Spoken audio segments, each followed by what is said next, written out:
Philippines, His Excellency Ferdinand R. Marcos Jr.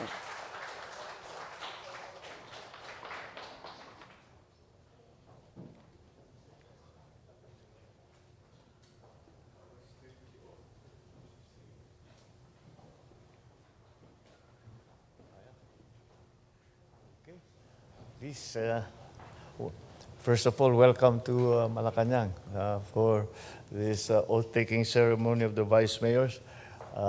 Will all those taking their oath please raise your right hand and repeat after me. I, your name, having been elected to the position of your position, do hereby solemnly swear that I will well and faithfully discharge the duties of my present position and of all others I may hereafter hold under the Republic of the Philippines, that I will support and defend the Constitution of the Philippines, and that I will bear true faith and allegiance to the same, that I shall obey the laws, legal orders, and decrees constituted by the promulgated by the duly constituted authorities of the Republic of the Philippines. And I impose this obligation upon myself voluntarily, without mental reservation or purpose of evasion. So help me God. Congratulations. Thank you, Mr. President. May we invite the President of the Republic of the Philippines, His Excellency Ferdinand R. Marcos Jr., to deliver his speech. Good afternoon. Please take your seat. First of all, let me address, of course, all of you and congratulate the newly elected officers, officials of the Vice Mayors League of the Philippines. You are my fellow workers in government, and today you are our distinguished guests. Because your assumption into office is a reflection of the trust and confidence that has been bestowed upon you by your peers. It speaks of their belief in your capacity to foster partnership, to lead with purpose, and to uphold excellence within your organization. Since 1988, the VMLP has stood as a very important partner to advance effective and responsive local legislation. Through collaboration with national, local, and international stakeholders, you have contributed to boosting the capabilities of our local legislative bodies and in promoting meaningful local autonomy. And yet, the work ahead remains as important as it always has been.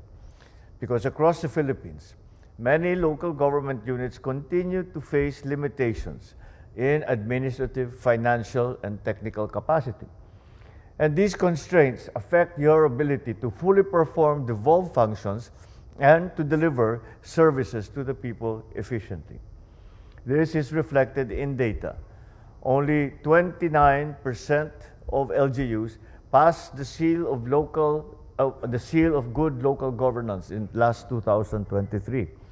And for those that did not make it, the challenges were gaps in financial, administration, disaster preparedness, and social protection systems.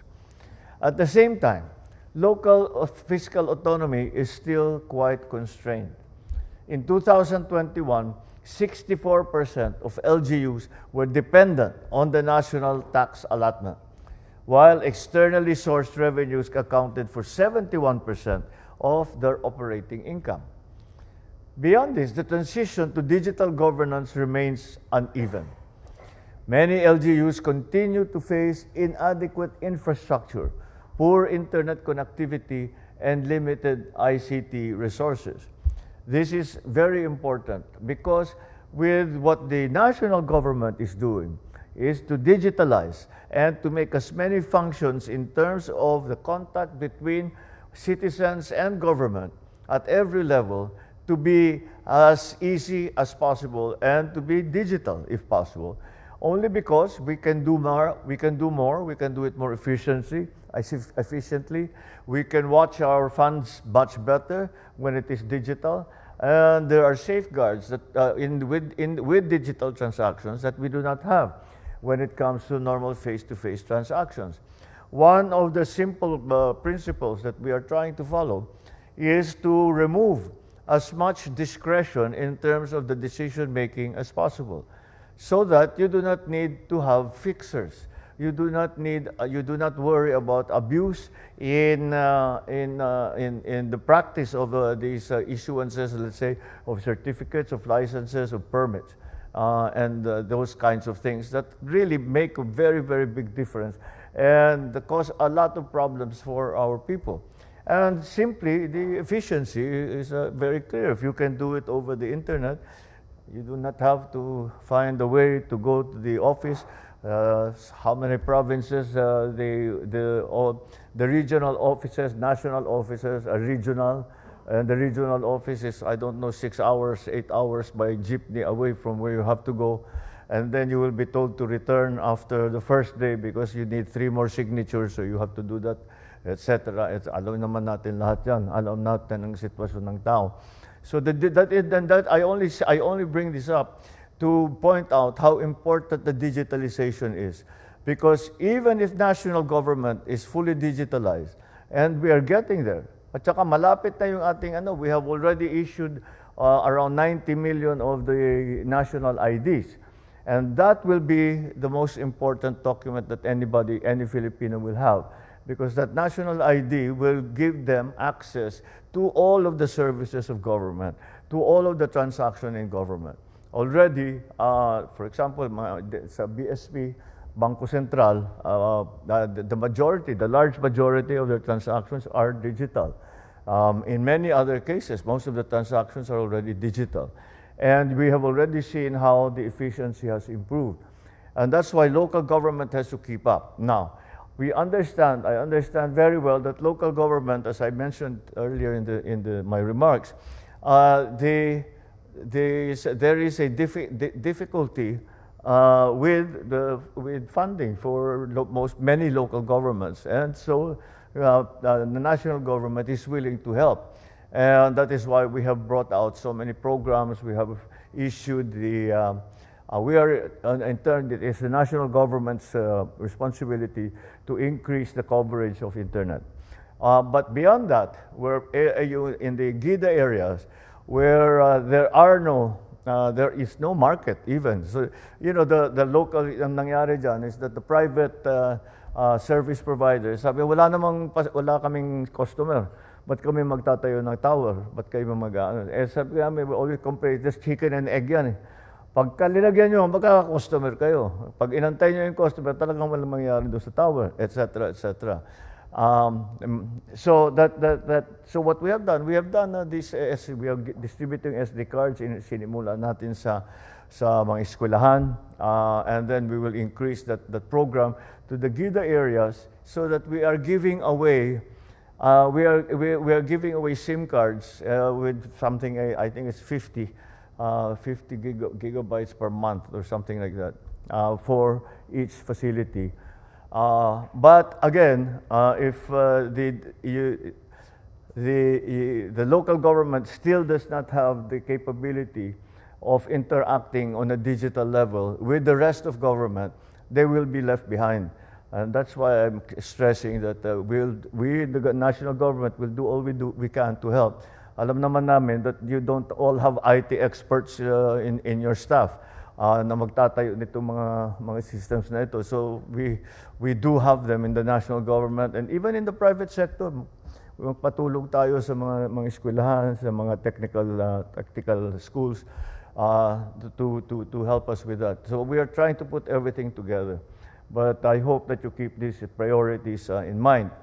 Because, and besides, compounding these issues is the persistent ambiguity in the delineation of functions between national agencies and LGUs. And that's why, because of it is a combination of the provisions in the local government code, one, and then the Mandanas ruling, which I think everybody is familiar with.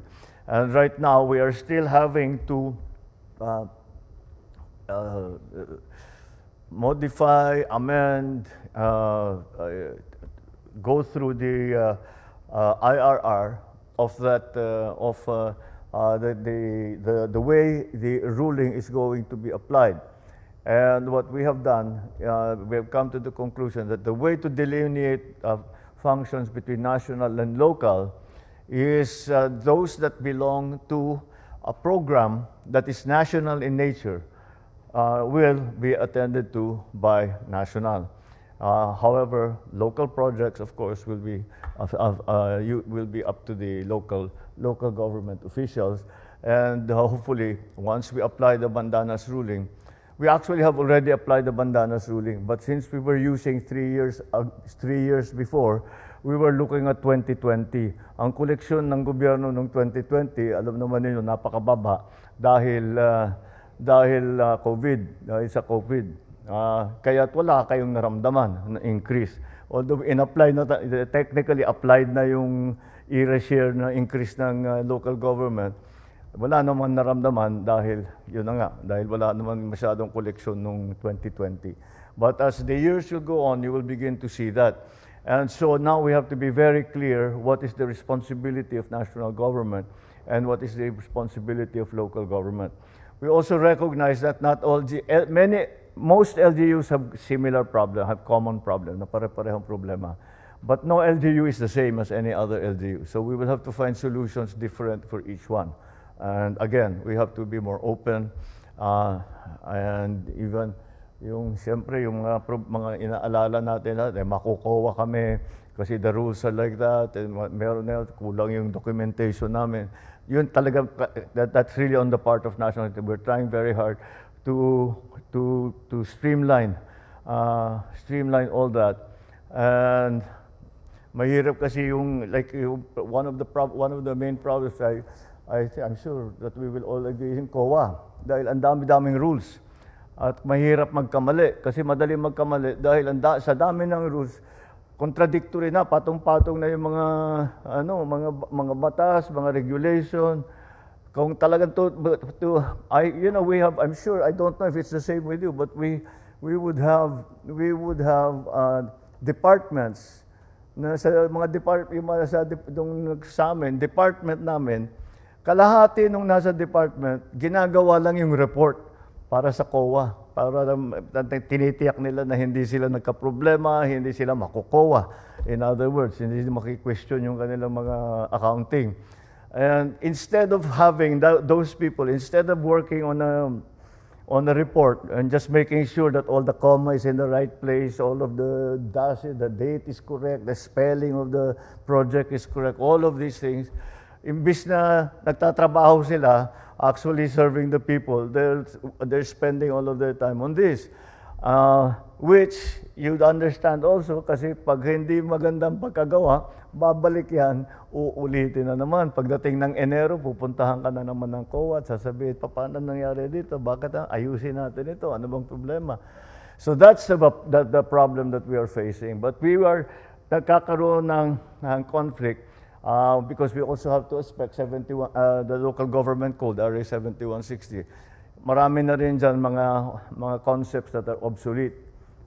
Just like sa population, sa the definition of an HUC, the definition of province, lalo na pagpapasok ng BARM, meron na naman tayong bagong another kind of hybrid system. So there's a lot that we need to attend to. And we can only do it kung magandang communications natin, buong internet natin. We are all able to talk to one another. All of these problems strike to the heart of governance, of accountability, and the delivery of services. And that's why we have taken many steps to address this situation. In collaboration with the ULAP, the DILG, and the DepDev, we are pursuing necessary amendments to the local government code that clarify the responsibilities, strengthen the accountability, and enhance the fiscal capacities of LGUs. In parallel, we are improving coordination between national and local government units. We are supporting LGUs in digitalizing both frontline services and also the back-end systems. So let me highlight some of the initiatives that we have taken for LGUs. We have enacted the Automatic Income Classification of Local Governments Units Act. It institutionalizes the automatic income classification of LGUs. Essentially, yung first class, second class, we're also reclassifying that because I don't know if any of you may have experienced it, but we have experienced it in my province. Walang gusto, yung mga second class municipality ayaw mag first class. Kasi siyempre, yung subsidy, mababawasan, hindi ba, yung tulong ng national government. So sabi ko, we should change that. We should reward success. Kung magandang performance, mas lalo natin tutulungan. O magpatulong ang iba, yung maliliit, doon sa more successful ones. And that's something that we are trying to have a look at. So besides that, Executive Order 103 was issued last year. This extends full devolution of national government functions to LGUs until 2028.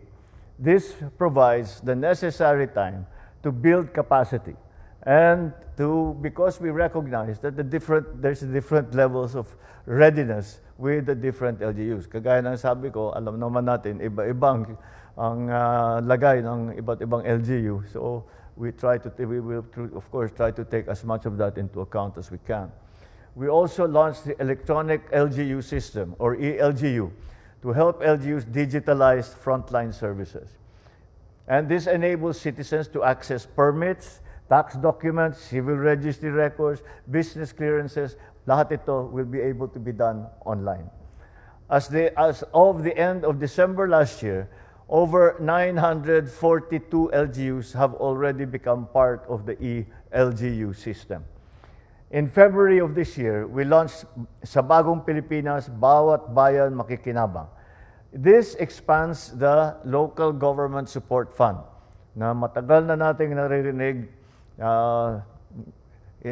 kayo in your municipalities, kami in my province, my LGSF, matagal na natin naririnig. At lagi kaming nagtataka bakit may Local Government Support Fund, yung mga local government di naman nakikita kung nasaan yung fund na yan. Kaya we have expanded the LGSF to empower LGUs to implement critical programs yourselves, from rice distribution and healthcare infrastructure to rural electrification. Also, we will extend assistance to our barangays through the Social Civic Projects Fund. This is guided by our commitment to inclusive and lasting progress. Each barangay will receive a one-time educational grant of 100,000 pesos, alongside an equal amount dedicated to priority capital outlay projects identified by the community itself. And so we have the mandated expenditure on the Bigas program for the barangays. But yung naiwan dun, they can also put it to Bigas or they can use it for something else. That is up to them. And this is again to give the local governments more of a hand in running their local communities. So this will equip LGUs with the tools, the resources, and the clarity of mandate that they need to serve effectively. And more importantly, they are designed to unlock the full potential of LGUs, make you more self-reliant, make you more responsive, and more competitive. But beyond policies and programs, real progress depends on people. So let this gathering further deepen your commitment to public service. Sa mga opisyal ng VMLP, pagpatuloy ninyo ang diwa ng pagkakaisa, pagtutulungan at malasakit bayan. Palakasan natin ang ugnayan sa pagitan ng lokal at pambansang pamahalaan upang mas epektibo natin matugunan ang pangangailangan ng bawat komunidad.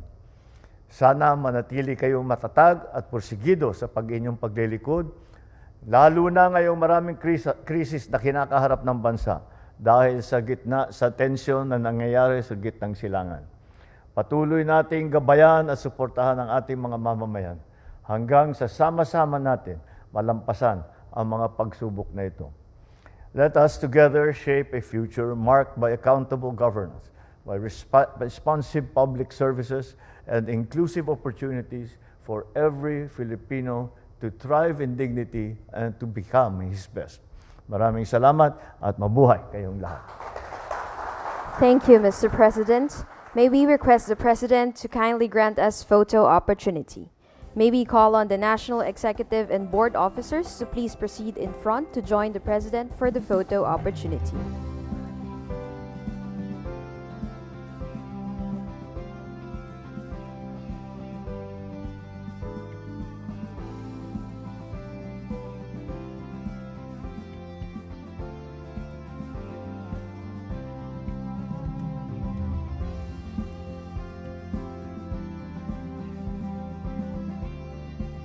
Thank you.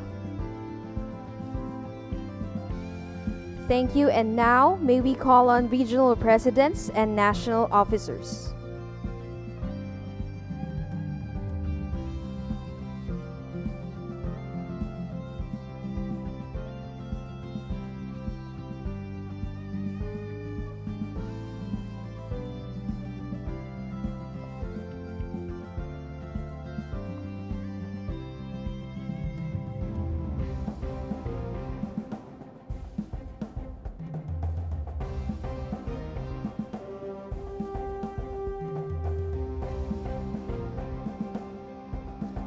Thank you.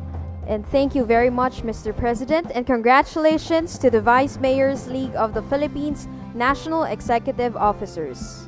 And that concludes our oath-taking ceremony. Once again, ladies and gentlemen, President Ferdinand R. Marcos Jr.